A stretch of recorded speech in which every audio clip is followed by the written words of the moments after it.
રાજ્યમાં સિંહોની વસ્તીને લઈને સારા સમાચાર સામે આવ્યા છે। રાજ્યમાં સિંહોની સંખ્યામાં વધારો થયો છે।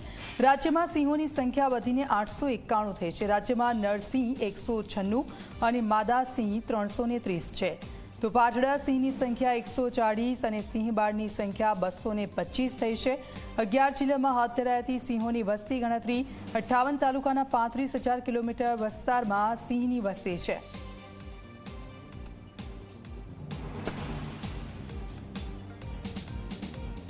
તો સિંહની વસ્તી ગણતરી આખરે પૂરી થઈ છે અને જે આંકડો સામે આવ્યો છે અને તે એક સારા સમાચાર કહી શકાય।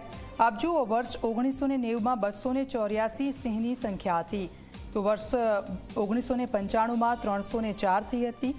આપ જુઓ, સિંહની સંખ્યા સતત વધી હતી। ત્યારબાદ વર્ષ 2001ની વાત કરીએ તો આ આંકડો 327 પર પહોંચ્યો હતો અને ત્યારબાદ 2005માં 359 સિંહની સંખ્યામાં વધારો થયો હતો। વર્ષ 2010માં જ્યારે ગણતરી કરવામાં આવી તો 411 સિંહ અને ત્યારબાદ 2015માં આ આંકડો વધીને 523 પર પહોંચી ગયો। તો સિંહની સંખ્યા સતત વધતી ગઈ છે। 2020માં 674 સિંહ હતા, જે વધીને 2025માં 891 થઈ ગયા છે। અને હવે વાત કરીશું કે કેટલા સાવજ છે। જૂનાગઢમાં 191 છે, તો ગીર સોમનાથમાં 222ની સંખ્યા છે સિંહોની। કયા વિસ્તારમાં કેટલા સિંહોની સંખ્યા છે તો અમરેલીમાં 339 સિંહો છે અને ભાવનગરમાં 116નો આંકડો છે સિંહોનો। કયા વિસ્તારમાં કેટલી સંખ્યા સિંહોની છે તો પોરબંદરમાં 16 જેટલા સિંહો વસવાટ કરી રહ્યા છે અને રાજકોટમાં વાત કરીએ તો 6 જેટલા સિંહનો આંકડો સામે આવ્યો છે।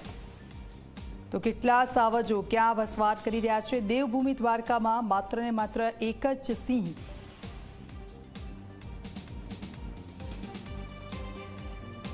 પાછલા વર્ષના આંકડાઓ જોઈએ તો 1995માં કરવામાં આવેલી સિંહની વસ્તી ગણતરીમાં 304 જેટલા સિંહ, વર્ષ 2001માં 327, 5માં 359, 10માં 411, 15માં 523, 20માં 674 અને આજે જે આપણે સંખ્યા જાહેર કરી છે એ અંદાજિત 691 એટલે 891 એટલે ખૂબ સારી રીતે જે પ્રમાણે સિંહો વધ્યા છે, સિંહોની સંખ્યા વધતી જાય છે, એ પ્રમાણે ખૂબ સારી રીતે આપણી ટીમ આની માવજત કરી રહી છે।